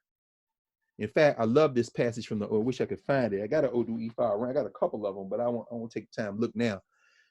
One of the things kind of translates as, human beings are on earth to work on our character. In other words, our Iwa, our character. The idea that we are here to work on being better people. Ori, meaning, I guess one of the translations I think is head. You know, what guides the way we make decisions? how do you accommodate other people with your intelligence? It's very important. So he talks about, he asked the question, what does Ifa recommend in this here and now? Ancestors, living, the people who are yet unborn. And so you see that picture I showed you, I told you in Falola's book, Eshu. But look on the right, look at this sister here. And we know yellow, of course, whether it be the sister in this picture or Beyonce in Lemonade, the idea of yellow, of course, when we see Oshun, when we see Yemaya, when we see that color yellow, we're looking at the water. We're looking at the spiritual traditions that come through Black female power or female power. And you see those sisters beyond her in all white. You're looking at this kind of, some people might call it syncretic tradition, remixed tradition. These are Africans in North America, in the United States, engaged in a ritual that most of them were not born and raised in, but they've recovered that. And that doesn't mean that that afternoon or the next day, they can't be at church or be at the mosque or be at the club or be wherever. But the whole point is it's now harmonizing. There's an accommodative intelligence. We don't judge people and then consign them to being less than we are based on what they believe. And that's why Soyinka says there's a spirituality of a continent that can be recovered. Let me go to chapter 8 right quick. So then he drills down even farther in the Yoruba, and he goes into this piece, Thus Spake Orunmila, which is a riff on Nishi, who talks about, you know, this idea, Thus Spake Zarathustra. In other words, this idea that there's this authoritative voice that's speaking. He's contrasting, it's kind of a wordplay and a kind of criticism of this kind of absolutist Western philosophical tradition. This is the way it is. This is the way the world is. Is the world governed by ideas and ideational forces? And is it a conflict between ideas? Hegel? Yeah. Marx comes along? Yeah, I believe in conflict, but I think it's the conflict between material forces. So you get Marxism. Okay? Soyinka is like, everybody calm down. Thus spake Orunmila. Thus spake a figure out of the Odu Ifa, out of the Yoruba tradition that he's very familiar with. Thus spake a figure that speaks to this larger intelligence. Let Africa be the arbitrating voice. There's the phrase. How did and do Africans make sense of and participate in international developments? After World War II, as these African independence movements on the continent, as the African liberation movements and struggles in the Caribbean, in Central America, in Latin America, as the African liberation struggles in the United States that we call the Civil Rights Movement take off, they all seem to form out of these Africana genealogies of knowledge based on the governance structures they've been able to piece together through their oppressions, based on the ways of knowing that they've kept and remixed, based on the cultural meaning making that they've put in place wherever they found themselves, based on the movement and memory they've been able to elevate as their icons. They have been able to be arbitrating voices wherever they are. So Martin Luther King is read in the United States as a civil rights leader who helped us understand that America can be great and that we can have a dream. Yeah, that's cute, Chief. That's for you in the social structure. He's a much larger figure. This is an African who said, I'm the son of a preacher, the grandson of a preacher, the great-grandson of a preacher. This is an African who, when he went to Morehouse and then went off to Boston, went to Crozier Theological Seminary, was writing papers on African spiritual tradition. He even wrote one on the ancient Egyptians. It's in one of the volumes of the Martin Luther King papers. I have it here. This is an African who's reaching out to other spiritual traditions when his teacher, Benjamin Mays, who used to be the dean of the chapel at, the dean of the School of Divinity at Howard, and a brother who he was friends with, Howard Thurman, Howard and Sue Bailey Thurman. Howard Thurman was the dean of the chapel, Rankin Chapel.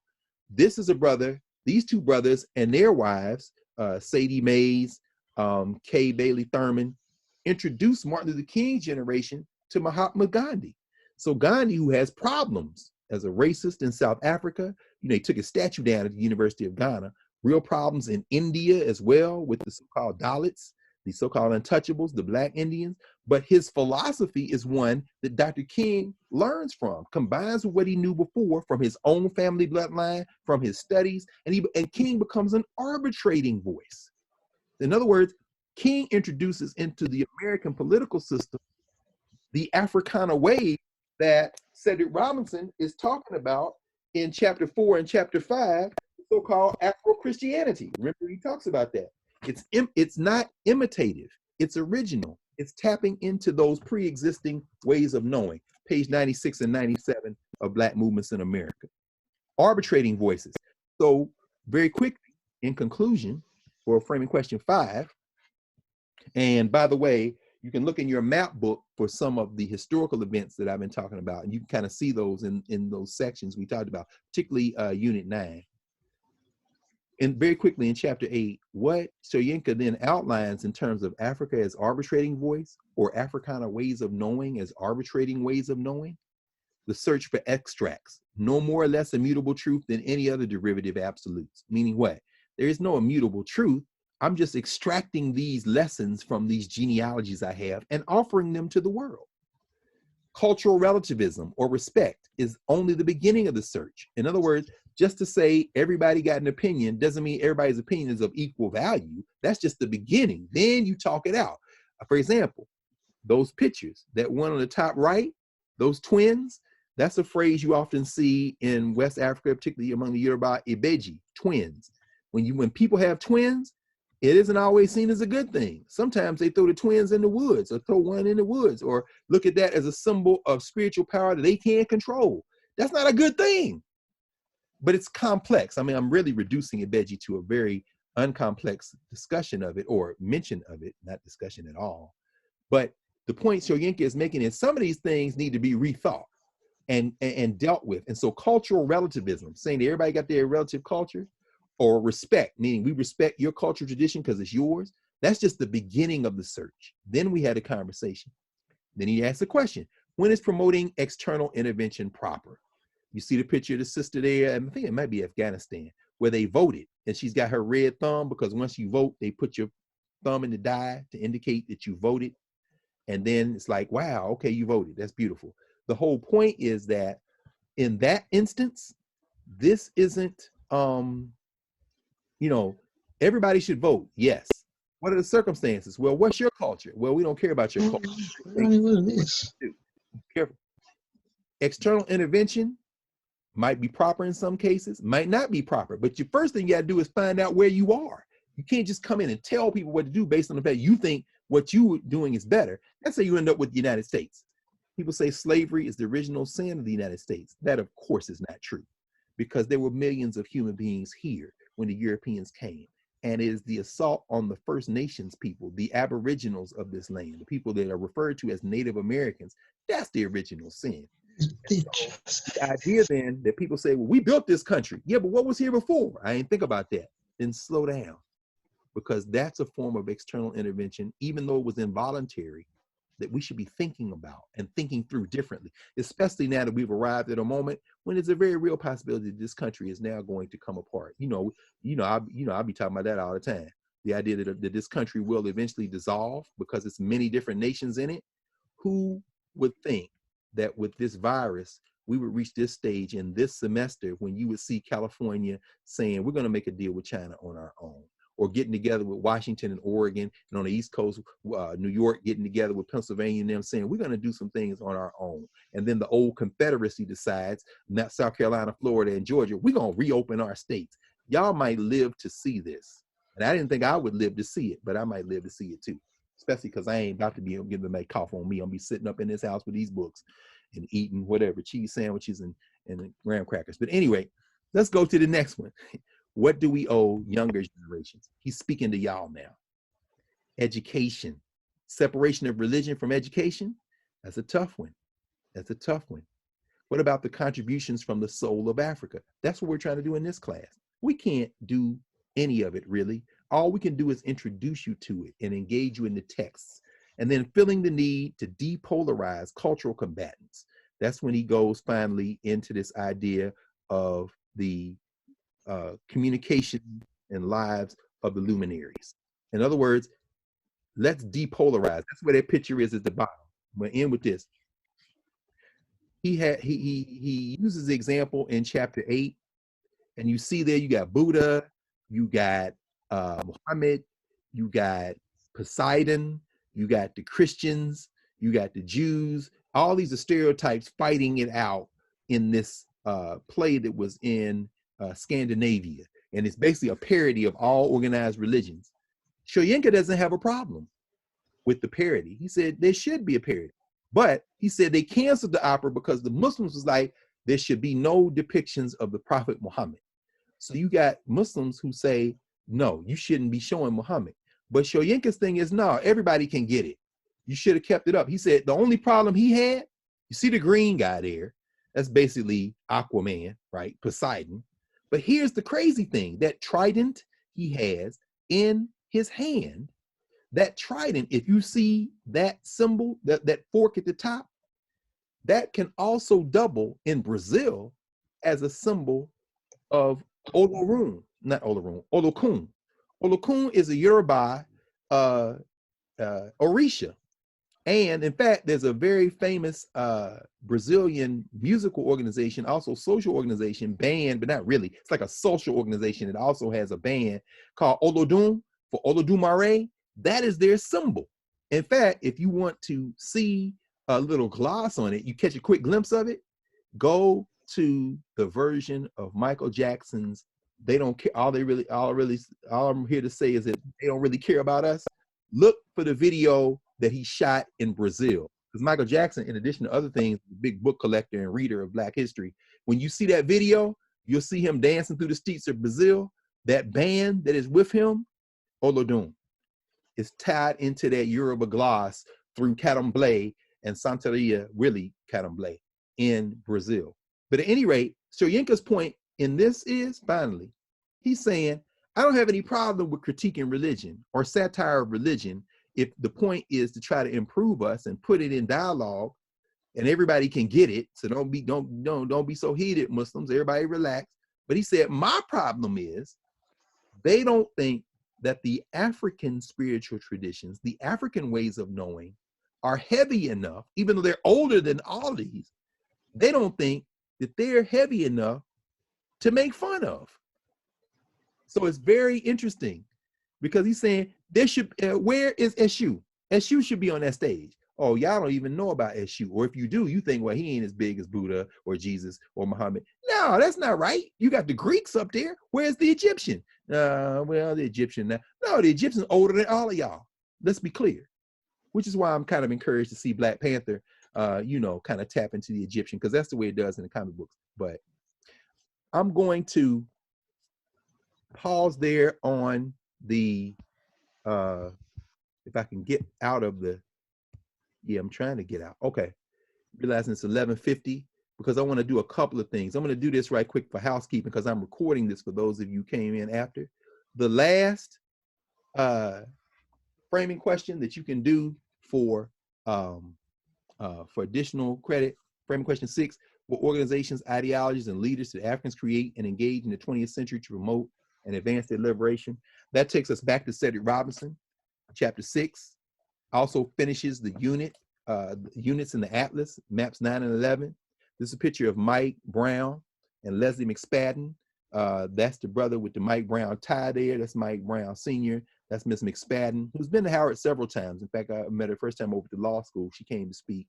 The parents of Mike Brown, of course, was killed by Darren Moore, the cop in Ferguson, Missouri, suburb of St. Louis, several Augusts ago with their lawyer. They're in Geneva, Switzerland, because they're at the United Nations. Because one of the things that African people did in making sense of and participating in international developments, they identified people to serve as symbols, leaders, really, powered by organizations and ideologies, Pan-Africanism being one, to go beyond the United States, going back to framing question 4, to call for justice. So the lady from CNN is actually interviewing her because she's testified at the UN in Geneva. She's following in the steps of Tracy Martin, Sabrina Fulton. They are, of course, the parents of Trayvon Martin, who did something very similar. There's Ms. Fulton testifying. I would talk about this a little bit more. In fact, I might just record one for framing question 6, although I doubt you need it. I'm doing some small essays and I'm gonna post for you all to have so you can use it to answer framing question 6. But I will read this from the syllabus. This is from the syllabus. The book on the right, Pan-Africanism and the African Diaspora. I actually have that book here right now. Maybe I will take a second on that because I realize it's almost 12. The book on the left, Alice Cashmore's book, Beyond Black. I put that picture there with Halle Berry facing the press with the idea that most of us probably don't even need to have her turn around and know that's Halle Berry, because popular culture has begun to shape the way we think about the way we relate to each other. But it's popular culture that doesn't have politics in it. I was on a call last week. They're trying to get young people in DC to stay indoors, to use personal protection equipment. And they said, we need to get celebrities on board. Why? Because are people more likely to listen to celebrities? The question may be yes, but the question is why? So in the essay, in the syllabus, this is the abstract. The civil rights / Black Power movement, so from like 1955 to the 1970s, and the post-civil rights emergence, meaning after the 1970s in the United States, the post-civil rights emergence of globalization, things are everywhere now, all the time, transnational networks, everything from WhatsApp to you name it, people checking on people all over the world, and the impending end of the nation state. That's what I'm talking about with these states clustering and deciding, we don't care what Trump says, we're gonna do this kind of thing, were attended by, meaning this happened at the same time and fed it, by the emergence of self-conscious African attempts to lasting trans-African alliances. Meaning what? As these events of the 1970s and beyond unfolded, Black people, wherever they were in the world, tried to begin to create lasting alliances with each other. And of course, there's no better place to have that conversation, and I wish we were still physically together, than a place like Howard, because Howard University is the largest deliberate convening of Africans from all over the world, Africa, Caribbean, Europe, Latin America, you name it, all the United States, Canada, you name it. Yeah, they cannot be in Brazil. Where in the world, in terms of not just the number of students, but the number of faculty and staff who are in higher education in one place. That's where we go to school. And in many ways, Howard University is an example of part of the answer to framing question 6. What organizations, ideologies, and leaders did Africans create, promote, and engage in the 20th century? Although it goes back to 1867, of course. And so this is the last slide I'll mention because, and again, this will be on the slides. Ron Walters, in his book, Pan-Africanism and the African Diaspora, is a very good brother, my teacher, in fact, well, my colleague. I never had him for a class. We were on the faculty together. In fact, Ron Walters talked about this book in my class. This was the last class that he actually addressed at Howard University before he made transition, came to my class and talked about his book. I used to get him to come every semester. And he says in this book, there are 5 types of Pan-African relationships. He was the former chair of the Department of Political Science at Howard, by the way. Presidential advisor to Jesse Jackson, very important figure. He says there are relationships among African states, meaning Ghana and Nigeria, or Ghana and South Africa, or the African Union. There are relationships among African states and African origin states in the diaspora, as in the Caribbean. Haiti, for example, there was some talk of making Haiti one of the member states of the African Union or affiliated with the African Union, and then that would mean maybe Jamaica, Barbados, and others. Among African states and African origin peoples in the diaspora. So, for example, you've got Africans who come here, some of you all are the product of those unions, who come to the United States or come to the Caribbean or come to Latin America or go to England and live and go back and forth. All the West Africans, for example, who live in London, but once a year go back to Ghana or go back to Nigeria for the holidays. The next, among African states in the diaspora and African origin communities in the diaspora. So a relationship between, for example, Jamaicans like Bob Marley's mother, who came to Wilmington, Delaware to work for a while and took Bob with her. And of course, Bob Marley falls in love before that time and during that time with soul music in the United States, Isley Brothers and other things like that. So you have those relationships between like the Caribbean, Latin America, and the United States. And then finally, almost done, so we got to mute a couple more minutes. Among, watch out, muted just for a couple more minutes, thank you. Among African origin communities in the diaspora, meaning that where Africans are not the majority, Blacks in Great Britain have a Black History Month.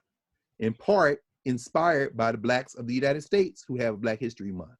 You see Africans in the Caribbean, Caravana, and you see the festivals up there. Those festivals often are expressions that are similar to Mardi Gras in the United States, or similar to other festivals Africans have, Juneteenth and things like that.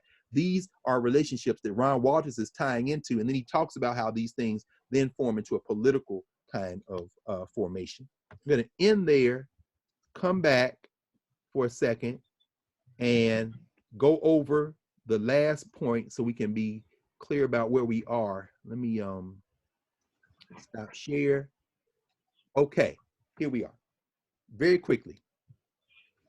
So this has been recorded. It will be uploaded. I'm thinking it's gonna be, I'm talking to the Sankofa people to make sure we can do it this time. I'm gonna upload it to the Sankofa channel, and you Put the Blackboard, nigga. Yeah, it probably wasn't addressed to me. But at any rate, hold on a second. There we go. There we go. Okay. The video will be uploaded, and co-curriculars, you can avail yourselves of co-curriculars on the Sankofa channel. There are a number of videos available. And in fact, I will add to that. In fact, if you give me a second, what I will do is I will say that you all can also watch the BBC Africa documentary. In fact, I will put this in an email to you all. In fact, I think, wow, yeah, I like what Zainab Badawi is doing. She's done some very, hold on for a second. I'm gonna send you episode 1. I'm gonna drop it in the link right now. So give me about 3, 2, 1, and I am pasting the link. And oh, okay, hold on, I need to do this to everyone. Everyone in meeting, let's do it like that. That's Zainab Badawi.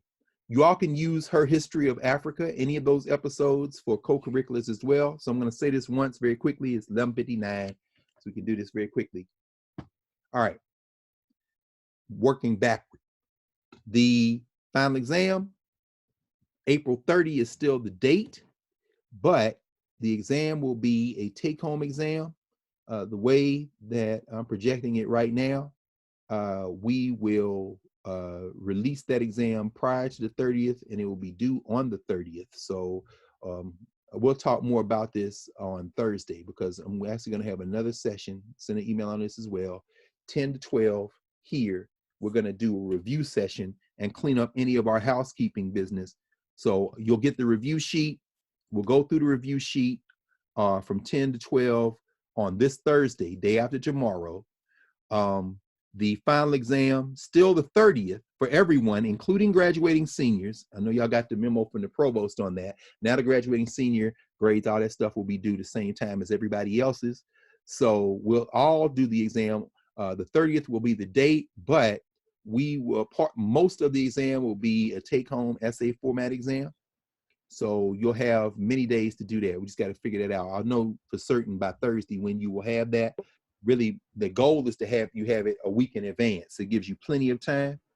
But framing questions 5, framing question 6. This video will help you with framing question 5, help introduce you to framing question 6. I have some draft text that I'll be putting on Blackboard and also sending to you in email, so that you'll have that to help you with framing questions 5 and 6. But this video should help get you through framing question 5 for sure, and begin with framing question 6. We'll have that posted to the Sankofa site. I'm all but certain it will be, but I will send an email as soon as it's posted. I'm looking for that in the next 24 hours or so. And so you'll have that as well. Let me think. Anybody have any final questions before we go? Can we do a co-curricular for that video you just dropped? Yes, that's what I'm saying. Yes, very good question. Let me be a little bit as clear about that as I can. The co-curriculars, as I said in the first email we did a month ago, and then reiterated on these calls, the co-curriculars should be taken from the site, from the Sankofa site, with the exception of the video I dropped right there, and you can do any of the other videos in that series. That series is the history of Africa. In fact, I'm gonna put all this down in an email to y'all. And not only will I put all this down, I'll also put in the reminders on how we're gonna count the 6th biweekly essay and the 2 Mbangis that we talked about, that I talked about, that would be added. All that I'll put in a reminder email in one place, because I know Miss Carter, and remind you, Miss Carter, Howard's email has been janky, so we've been kind of grappling with that. They locked Miss Carter out and we're trying to get her restored, but she made a Gmail account and she put that in Blackboard and sent a message out to y'all, so everybody knows now to contact her on Gmail. And if you contact me and copy her on that Gmail account. So I think that's it. Okay, so Thursday morning, I'm gonna send an email out for those of you come to review, and we'll record that as well and have that posted as well. Okay. All right, y'all. Everybody be safe. Please be safe. Love y'all. Miss you. What are the due dates for framing question 5 and 6?